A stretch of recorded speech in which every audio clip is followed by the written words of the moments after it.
मेंढेगिरी समितीचा अन्यायकारक अहवाल व समन्यायी पाणी वाटप कायद्यामुळे कोपरगाव तालुक्याचे हक्काचे पाणी कमी झाल्याने पाण्याचा प्रश्न गंभीर बनला आहे. पश्चिम वाहिनी नद्याचे समुद्राला वाहून जाणारे अतिरिक्त पाणी पूर्वेकडे ऊर्ध्व गोदावरी खोऱ्यात वळवले तर कोपरगाव तालुक्यासह नगर नाशिक जिल्ह्याचा व मराठवाड्यातील पाण्याचा प्रश्न कायमस्वरूपी सुटणार आहे. पश्चिमेचे पाणी पूर्वेकडे वळवण्याच्या प्रकल्पाला सरकारने गती द्यावी म्हणून पक्षीय राजकारण बाजूला ठेवून नगर नाशिकसह मराठवाड्यातील सर्व लोकप्रतिनिधींनी सोबत येऊन व्यापक लढा उभारण्याची गरज आहे.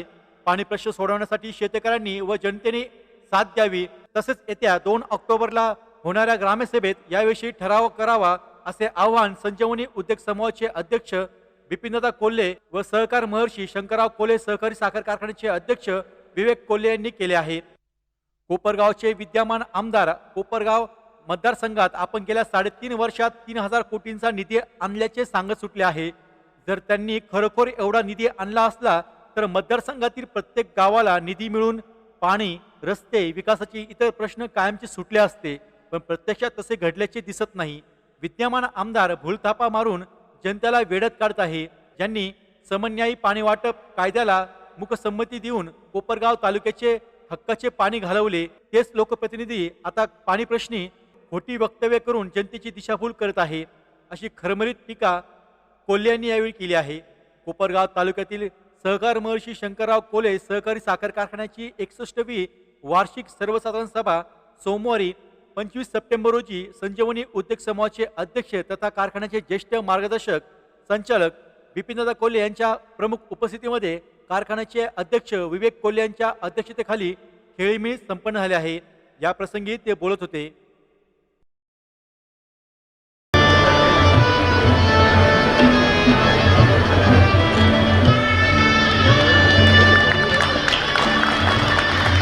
समोर समोर समोर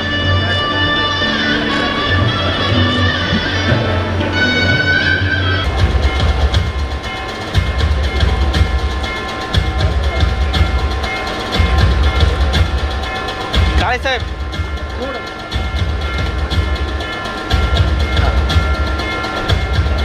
भैया साहेब पुढे या.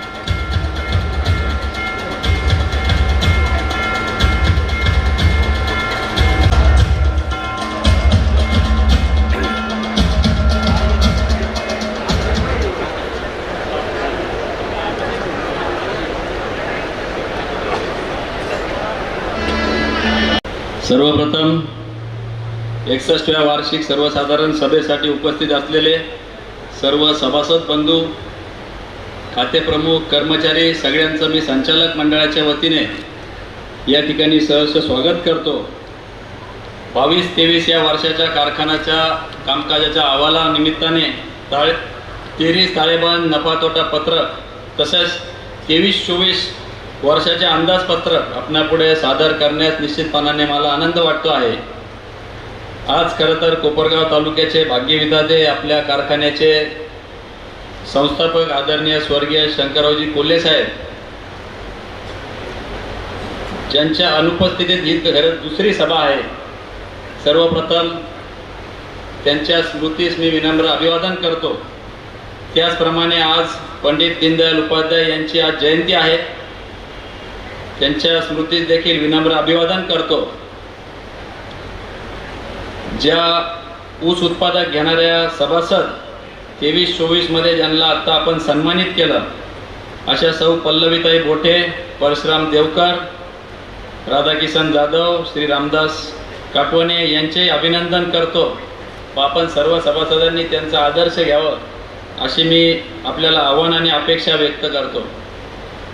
खरं तर गेला अहवाल वर्ष मध्ये जागतिक साखरेची परिस्थिती काय होती, देशाची काय होती, कारखान्याची काय होती, याचं थोडंसं अवलोकन मी या निमित्ताने आपल्या समोर ठेवतो. जगामध्ये जवळपास 180 दशलक्ष टन साखरेचं उत्पादन गेल्या वर्षी झालेलं आहे आणि त्याच्यात थोडीशी घट होऊन 177 ते 175 टन यावर्षी साखरेचं उत्पादन अपेक्षित आहे. वापराच्या बाबतीतही तीच घट आहे. 180 दशलक्ष टन वापर झाला तेवढाच यावर्षी अपेक्षित आहे.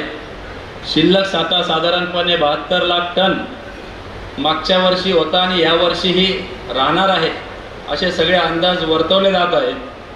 देशांतर्गत परिस्थिती जवळपास 375 लाख टनाचं उत्पादन गेल्या वर्षामध्ये देशामध्ये झालं.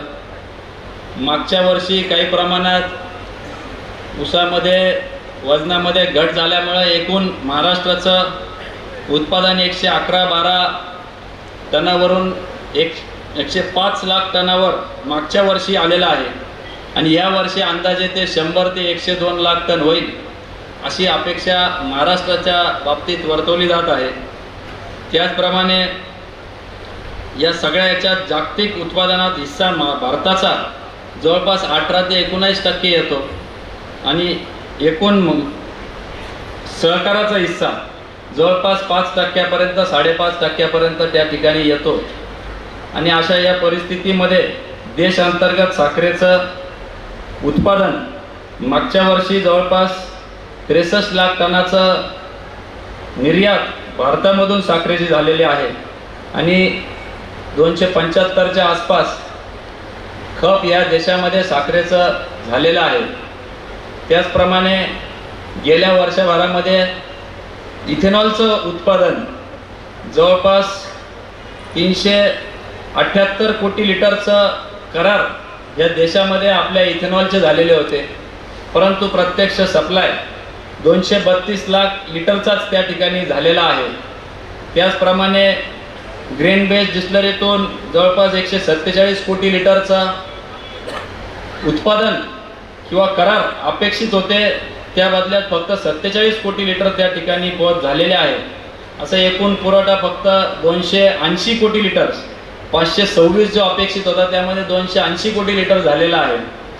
आणि म्हणून त्यामध्ये आपल्याला जेवढं आपण त्या ठिकाणी टेंडर भरलेलं होतं तो संपूर्ण उद्दिष्ट आपण यशस्वीरित्या सरकारला सप्लाय करण्यामध्ये ठरलेलो आहे. विशेष म्हणजे गेल्या 3 वर्षामध्ये केंद्र सरकारच्या धोरणांमुळं जवळपास 98 lakh metric ton, 117 lakh metric ton आणि गेल्या वर्षी 63 लाख मेट्रिक टन अशी उच्चांकी साखर निर्यात आपल्या देशातून झालेली आहे. त्याच्यामुळे साखरेचा साठा बऱ्यापैकी कमी झाला आणि साखरेला भाव देखील मिळाले, स्थिरता मार्केटमध्ये राहिली. अनेक इथेनॉलच्या धोरणामुळं साखरेचं उत्पादन कमी होऊन इथेनॉलचं उत्पादन त्या ठिकाणी वाढलेलं आहे. त्याचप्रमाणे आपल्याच कारखान्याचं जर गेल्या गळीत हंगामाचा विचार करायचं झालं तर मागच्या गळीत हंगामाच्या तुलनेमध्ये सर्वसाधारण 160 दिवसाचा हा आपला एक गळीत हंगाम आपण गृहीत धरत असतो. म्हणजे 21-22ला 217 दिवस आपला गळीत हंगाम चालला आणि त्या तुलनेत मागच्या वर्षी तो 140 दिवस आपला गळीत हंगाम त्या ठिकाणी चालला. एकूण गाळप आपण 21-22ला 9,43,000 इतकी केली आणि गेल्या वर्षी जवळपास 7 लाखापर्यंत आपण 6,97,404 मेट्रिक टन आपल्याला करता आली. त्याचप्रमाणे साखर निर्मिती एकूण गाळप आपली 5,51,000 झाली. त्याच्या आधीच्या वर्षी जवळपास 7,84,000 झाली होती. एकरी सरासरी ऊस उत्पादन मागच्या वर्षी जवळपास 33 टन होतं. मागच्या वर्षी 25 टनावरच आपलं उत्पादन आलेलं आहे. जवळपास 25% घट मागच्या वर्षी आपल्या सरासरीमध्ये या ठिकाणी आलेली आहे. साखर निर्यात ठिकाणी केलं आणि दुर्दैवाने 2004ला आपल्या त्या ठिकाणी लोकप्रतिनिधी बदलले गेले आणि 2005 साली समान न्याय पाणी वाटपाचं भूत आपल्या मनगटीवर बसलं. त्याच्यानंतर त्याची अंमलबजावणी देखील 2012 साली झाली. त्यावेळेस देखील लोकप्रतिनिधी या ठिकाणी वेगळे होते आणि म्हणून दोन्ही अन्यायकारक योजना आपल्यावर त्यावेळेस लादल्या गेल्या आणि याच्यामुळं 2013 साली मेंढीगिरी समिती जी नेमली गेली तिचा अहवाल देखील अन्यायकारक होता. त्याच्यामुळे ओव्हरफ्लोचं पाणी आपलं बंद झालं. अनेक विरोध, अनेक मोर्चे, अनेक आंदोलनं आपण केले, आपल्या स्वतःच्या पक्षाच्या विरोधात केले, परंतु आपल्याला कुठली त्या ठिकाणी दाद मिळाली नाही. आणि म्हणून 2012 साली आपल्याला या दादा देखील त्या ठिकाणी जायकवाडीचं पाणी सोडू नये म्हणून साहेबांबरोबर ताई सगळे त्या ठिकाणी उपोषणाला आपण बसलो होतो. नंतर कोर्टात देखील आपण गेलो, परंतु आपल्याला यश आलं नाही.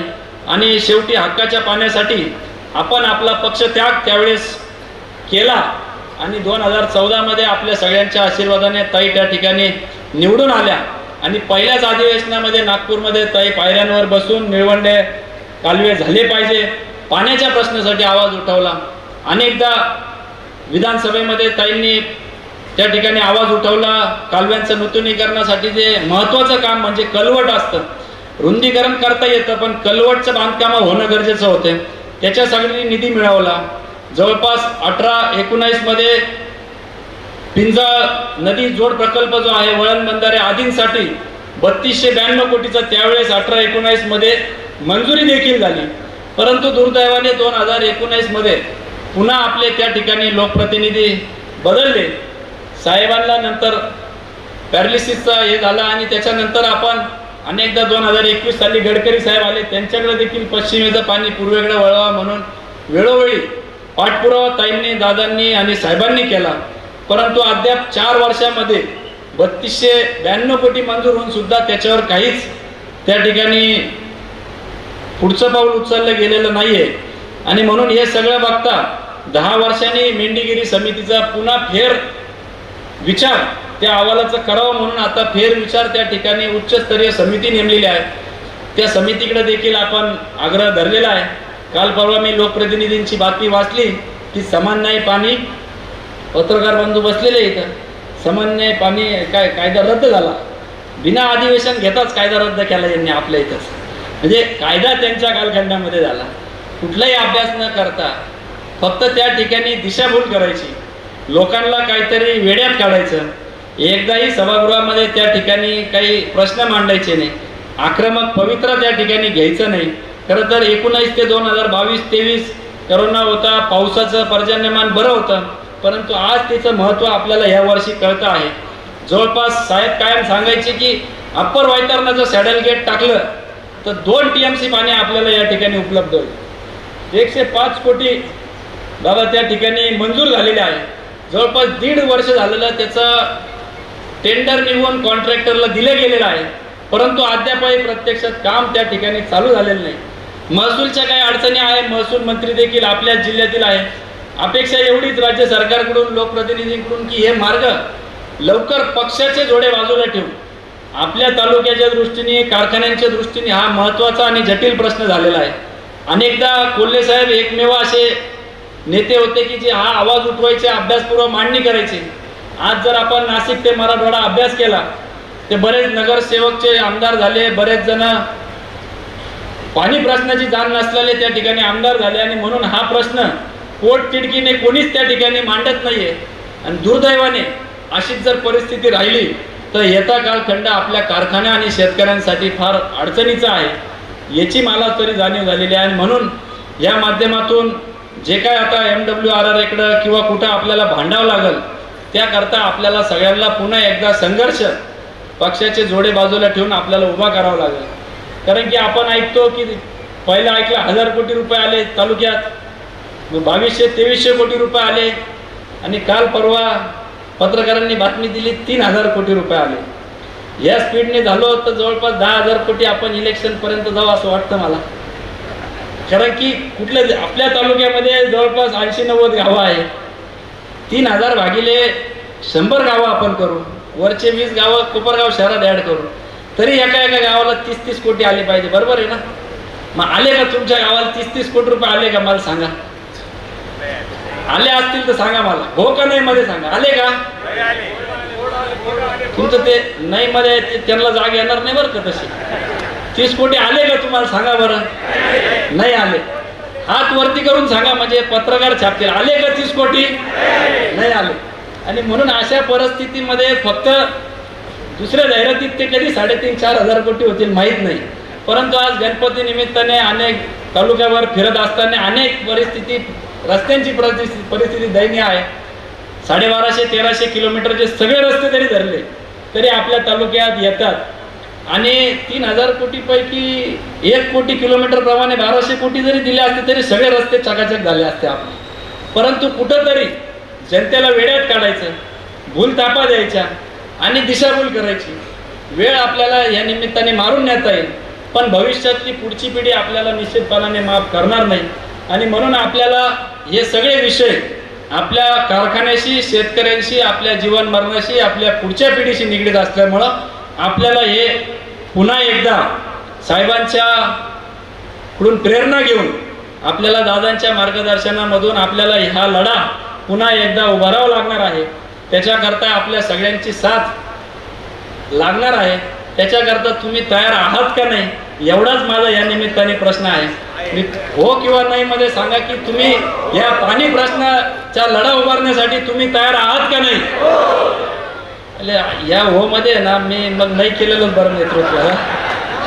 आता तुम्ही गेट तोडले, तुम्ही फार तटकरे साहेबांच्या मुंबईवर तिकडे आंदोलन लिहिले, तिथून व्यवस्थेवर पाणी सोडतो म्हणून सांगितलं, तुम्ही घेराव केला, मंत्रीपदांच्या गाड्या अडवल्या, काळे झेंडे दाखवले, काय नाही केलं आपण, सगळं केलं. एक्झिक्युटिव्ह इंजिनियरला घाम काढलेला आपल्या कार्यकर्त्यांनी, मी होतो त्याचा साक्षीदार.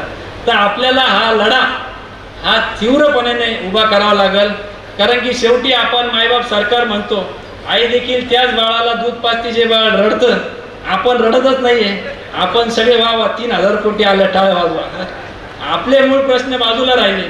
शेतात पाणी नाही, पिकं आपले जळून चालले, 17,000 रुपये अनुदान भेटलं नाही, 26,000 सततच्या पावसाचं अनुदान भेटलं नाही.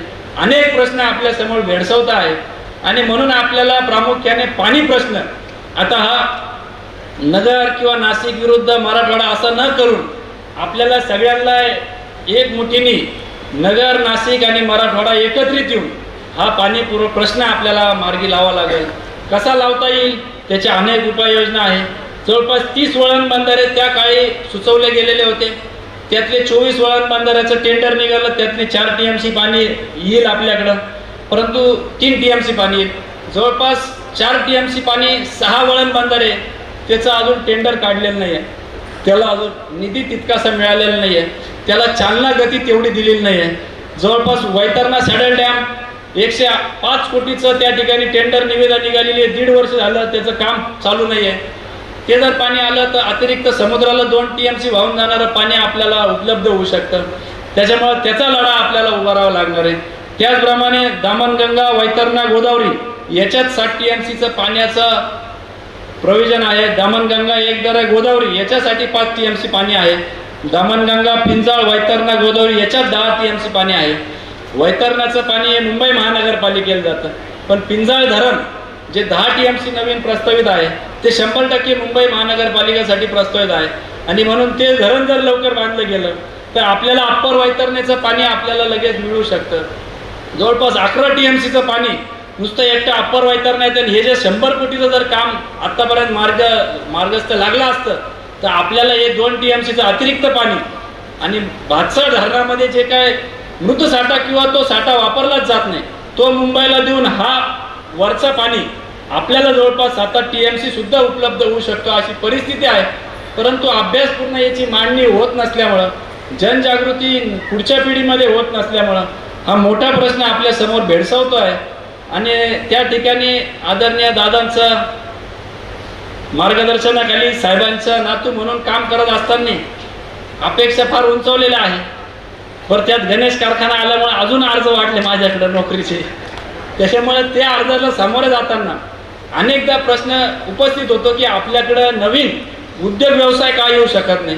तर त्याचं प्रामुख्याने कारण हेच आहे की दारणा समूहावर आरक्षण पडत पडत पडत पिण्याचं आरक्षण कुठल्याही धरणावर 15% पिण्याचं आरक्षण आहे. जवळपास त्या व्यतिरिक्त 10% औद्योगिकरणावर आणि 75% सिंचनासाठी असं प्राधान्यक्रम ठरवलं होतं देवेंद्रजी फडणवीस साहेबांच्या नेतृत्वाखाली. प्राधान्यक्रम 1 पिण्याला, दुसरं औद्योगिकला, तिसरं शेतीला. तर दुसरं औद्योगिक आणि शेती त्यांनी काढून टाकलं आणि एकत्रित केलं. परंतु 90% धरण भरलं तर प्राधान्य कोणाला द्यायचं तर पिण्याला. आणि म्हणून 15%चं पिण्याचं आरक्षण 18% झालं तरी त्याला द्यायचं, 22% झालं. आणि आपल्या या धारणा समोर जवळपास 75 पाणी पुरवठा योजना आहे. शिर्डी संस्थान, नगरपालिका, सिन्नर, आपल्या सगळ्या ग्रामपंचायती, इंडिया बुल्स, कारखाने हे जवळपास 58%चं पिण्याचं पाणी आरक्षित झालेलं आहे. 20-21% जवळपास औद्योगिकरणाचं आरक्षित झालेलं आहे. आणि तुटपुंज राहिलेल्या 20-21% आपल्या सिंचनासाठी पाणी उपलब्ध आहे. आणि म्हणून भविष्यात लोकसंख्या वाढतीये, भविष्यात अजून जर पिण्याच्या पाण्याचं आरक्षण वाढलं तर आपल्याला शेतीला पाणी उरल का नाही अशी शंका आपल्यावर आलेली आहे. म्हणून आपल्याला याचं पर्याय म्हणून मी म्हटल्याप्रमाणे वळण बंधारे लवकर झाले पाहिजे, सॅडल गेट लवकर बसवलं गेलं पाहिजे, त्याबरोबर पिंजाळ धरणाचं काम लवकर झालं पाहिजे. अप्पर वायतरणा ते लोअर वायतरणामध्ये जवळपास 5 TMC पाणी आहे, त्याचं तिथं अडून ते या ठिकाणी हे सॅडल गेट झालं तर पंपिंगने आपल्याकडे 5 TMC पाणी लगेच उपलब्ध होऊ शकतं. या सगळ्या उपाययोजना आपल्याला प्राधान्याने कराव्या लागतील आणि म्हणून त्याच्या येत्या कालखंडामध्ये आपल्या सगळ्यांना एकत्रितरित्या लढा त्या ठिकाणी उभा करावा लागेल, युवकांना त्याच्यामध्ये समाविष्ट करून घ्यावा लागेल. म्हणून या मीटिंगच्या माध्यमातून मला आपल्याला विनंती आहे की आपण आपल्या ग्रामपंचायतीमध्ये 2 ऑक्टोबर रोजी ग्रामसभा होणार असेल, त्या ग्रामसभेत देखील आपण अशा पद्धतीचे ठराव पश्चिमेचं पाणी पूर्वेकडे वळवावं म्हणून आपण प्राधान्य केलं पाहिजे. नाशिकचे आपले सभासद आहे, सगळ्या लोकप्रतिनिधींना आपण भेटून त्या ठिकाणी समिती स्थापन करून हा संघर्षाचा लढा उभा करून नगर, नाशिक, औरंगाबाद सगळ्याच लोकप्रतिनिधींना बरोबर घेऊन आपल्याला हा लढा उभारावा लागणार आहे. त्याकरता फक्त इथं हो म्हणून चालणार नाही, प्रत्यक्ष आपल्याला आपापल्या गावामध्ये जनजागृती करून आपल्या सगळ्या ग्रामपंचायतीचे, सोसायटीचे ठराव आपल्या 2 ऑक्टोबरच्या ग्रामसभेत घेतले गेले पाहिजे.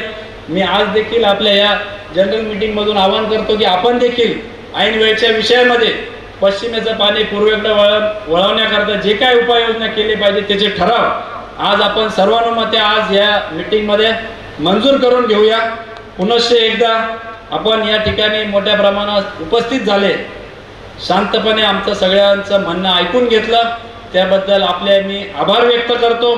येणारा काळ खडतर जरी असला तरी आम्ही संचालक मंडळ आपल्याला ग्वाही देतो की आमच्या जबाबदारीवर आम्ही ठामपणे त्या ठिकाणी काम करू, एवढंच या ठिकाणी आपल्याला आश्वासित करतो. गणेश उत्सवाच्या सगळ्यांना खूप खूप शुभेच्छा देतो. येणारं वर्ष सुख, समृद्धी, भरभराटीचं आरोग्यदायी जावं. दीपक चौधरी या ठिकाणी आहे, फार्मसिस्ट दिवस आहे, फार्मसिस्ट दिवसाचे देखील सगळ्या फार्मसिस्ट लोकांना मी शुभेच्छा देतो. येणारं वर्ष पुन्हा एकदा सुख, समृद्धी, आरोग्यदायी, भरभराटीत जावं आणि गणरायाच्या चरणी प्रार्थना करतो की वरुण राजा असंच आपल्यावर वर्षाव करत राहो आणि निर्विघ्नपणे आपले सगळे आंदोलन यशस्वीरित्या पुढचे पार पडो, एवढंच या निमित्ताने थांबतो. जय हिंद, जय सरकार. प्रोडक्शन करणारा देशातला पहिला साखर कारखाना आपला राहणार. आपल्या सगळ्यांच्या आशीर्वादाने तो सक्सेस होईल, कारण की R&D आपली चालू आहे, R&D प्रोसेसमध्ये संशोधनामध्ये ते सगळं आपण करतोय.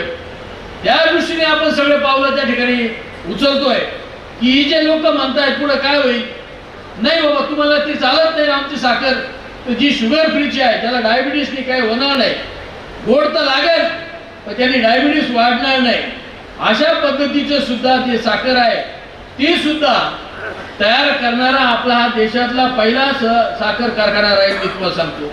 आणि त्या दृष्टीने आपण पावलं उचलतो. आता मगाशी जो प्रश्न उपस्थित झाला भैयांनी सांगितलं की पाण्याच्या संदर्भामध्ये, त्याच्यामध्ये मी फक्त एकच सांगेन की महाराष्ट्रामध्ये 3 ठिकाणी गोदावरी उजवा डावा, त्यानंतर भंडारदरा उजवा डावा आणि नीरा भीमा उजवा डावा, या 3 कॅनल सिस्टीम वरती फक्त 2दा लँड सीलिंग ऍक्ट आली. त्यावेळेसच्या सरकारने 2दा लँड सीलिंग ऍक्ट आणून इथल्या शेतकऱ्यांना, आपल्या भागातल्या शेतकऱ्यांच्या जमिनी, ज्या शेकडो एकर जमिनी आपल्या ताब्यात होत्या, त्यावेळेस फक्त 16 एकर जमीन प्रत्येकाला ब्लॉक अलॉट केले म्हणून आपल्याला 16 एकर जमीन ठेवण्यात आली. आणि तीच परिस्थिती जर कधी पाहिली तर मराठवाड्यामध्ये, विदर्भामध्ये दर डोई एका माणसाला 64 एकर जमीन ठेवण्याची त्या ठिकाणी मिळाल्या. आमच्या जमिनी का बरं त्यावेळेस का हाडल्या? कारण की मला ब्लॉक आम्ही दिले म्हणून, ब्लॉक दिले म्हणून त्यावेळेस आमच्या जमिनी काढून घेतल्या, 16 एकर जमीन ठेवली आणि बाकीच्यांना 64 एकर जमीन राहिली. आणि त्यानंतर हा कोण बिंडीगिरी आणला? हा मेंढीगिरी हा जीवावरती आपल्या उठला. 2005 मध्ये त्या ठिकाणी कोण आमदार होतं, त्यांनी का अभ्यासपूर्वक भाषण मांडलं नाही? या मेंढीगिरीने सांगितलं, त्यांनी हा विचार केला नाही. आम्हाला ब्लॉक आमचे जे मिळाले, आमचा त्याग होता म्हणून आम्हाला ब्लॉक मिळाले, आमच्या जमिनी गेल्या म्हणून आम्हाला ब्लॉक मिळाले. आमच्यावरती उपकार केले नाही. आमच्या सुपीक जमिनी त्यावेळेस गेल्या. 16 एकरावरती आम्हाला जमीन राहिली 64 एकराच्या 100 एकराच्या पैकी.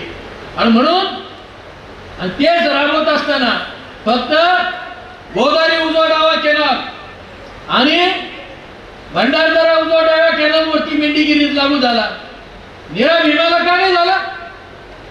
त्यावेळेस निरा भीमाला सुद्धा त्यावेळेस जर कधी तिकडं कशा पद्धतीचं म्हणजे जे आज जायकवाडीला पाणी जातं तशी ती सिस्टीम निरा भीमाच्या तिकडे का नाही लावली? आता आपले आमदार सांगतात 3000 कोटी. अरे 3000 कोटी जर कधी आज मिळाले असते, मग हे आपल्याला फक्त 100 कोटी रुपये लागणार आहे अप्पर वैतरणीतून मुकण्यामध्ये पाणी आणायला. पहिल्यांदा ते काम करा. पश्चिमेचं पाणी पुरेल व्हावा, त्याच्यासाठी काय लागतं ती मदत आम्ही सगळ्या बाकीचे राजकीय जोडे बाजूला ठेवून आम्ही पाठीमाग उभं राहू. पण तिथं तुम्ही लढा द्या, तिथं काही बोलत नाही. जाहिरात मात्र 3,000 कोटीची. 3,000 कोटी आले असते. मग आपला सगळ्यात महत्वाचा पाण्याचा प्रश्न आहे. नगर, नाशिक आणि मराठवाडा 3,000 कोटी दिले तर तिघांचाही प्रश्न सुटून जाईल. पाण्याचा प्रश्न राहू शकत नाही. म्हणून माझी विनंती आहे, जर कधी 3,000 कोटी आणले असतील तर सगळे नगर, नाशिक आणि मराठवाडा या सगळ्यांचा प्रश्न आपण सोडवा. पण उगाच लोकांना थापा मारू नका. जे काय सत्य परिस्थिती असेल ती आपण सांगितली पाहिजे. आम्हाला शेतकऱ्याला अगोदरच मग आम्ही एक प्रश्न उपस्थित केला. जर कधी प्रश्न उपस्थित केला, लँड सीलिंग ऍक्ट आल्यानंतर जायकवाडी झाला. जायकवाडीला जर कधी रोटेशन होतात तर जायकवाडीला लँड सीलिंग ऍक्ट लावला का? तिथल्या लोकांच्या जमिनी काढून घेतल्या का? आणि यानंतर महाराष्ट्रामध्ये किंवा देशामध्ये ज्या ज्या ठिकाणी धरणं झाले, कारण की हे धरणं ब्रिटिशांनी केलेले होते, ब्रिटिशकालीन धरणं आहे. हे जर कधी त्यावेळेस धरणं होते, भंडारदरा असतील, आमचे नांदूर मधमेश्वर असतील, त्यानंतर जे धरणं झाले त्यावेळेस त्याच्यानंतर बांधलेल्या लोकांना हा नियम लागू केला का? त्यांच्या जमिनी तुम्ही काढून घेतल्या का? तर आम्हाला मान्य आहे की त्यांना तुम्ही पाणी दिलं, तिथं धरण बांधले, त्यांच्या जमिनी काढून घेतल्या. म्हणजे एकाला एक नाही, दुसऱ्याला एक नाही. म्हणजे हे न्याय देवतेला सुद्धा पटतं का काय? म्हणजे एकालाच माणसाला अन्याय करायचा, त्याच्या संदर्भामध्ये सुद्धा आपल्याला आंदोलन करावं लागणार आहे. ही त्या लढाई इतकी सोपी नाही. आणि म्हणून मी सांगत असतो, लढाईला आपण पाहतो. आपण पालखेडचं आंदोलन केलं, बाकीचं नांदूर मधमेश्वरचे आंदोलन केलं, सगळ्या ठिकाणी आंदोलन केले. बायांनी सांगितलं तरुण रक्ताने घेऊन आता तुम्ही आंदोलन केलं. ही सगळे म्हातारे झाले आता बरेचसे, की रिटायर झाली, त्यांच्या गाडीत बसून आणावं लागतं इकडं. आता काय करतील ते बिचारे? त्यांच्या जवानीच्या काळामध्ये त्यांनी रिझर्व्ह बँकेवरती रुग्ण मोर्चा नेला. त्यांच्या जवानीच्या काळामध्ये त्यांनी जेल भरो आंदोलन केलं खंडकरी शेतकऱ्यांच्यासाठी. 4,000 शेतकरी 3 महिने त्यावेळेस जेलमध्ये थांबले. आणि त्यावेळेस सुद्धा काही लोक पळून गेले जेलमध्ये. ते म्हणजे तुम लढो हम कपडे संभालते हैं, अशी भूमिका त्यांनी केली. ज्या कोण जेलमध्ये गेलं त्याचा सुद्धा आपण नीट अभ्यास केला पाहिजे. आणि म्हणून चेअरमन साहेबांना विनंती आहे, तरुणांना घ्या आणि हे आंदोलन अजून तीव्र करा की सरकार आपल्या समोर नमलाच पाहिजे. या दृष्टीने आपण आंदोलन केलं पाहिजे. ही आपली परंपरा आहे. आपलं जरी सरकार असलं तर त्याच्या विरोधात आपण आपल्यावरती अन्याय होणार असला तर आपल्या शेतकऱ्याची बाजू घेऊन आपण त्या ठिकाणी लढा दिला पाहिजे. आणि त्यासाठी तुम्ही सगळे सज्ज व्हा एवढीच या ठिकाणी विनंती करतो. आपल्या आजच्या सभेला आपण आला, भरभरून पाठिंबा या ठिकाणी दिला. ज्या कोल्हे साहेबांनी जी दिशा दिलेली आहे त्या दिशेवरती इथून पुढच्या कालखंडामध्ये आपला कारखाना चालेल एवढंच सांगून माझं भाषण संपवतो. जय हिंद.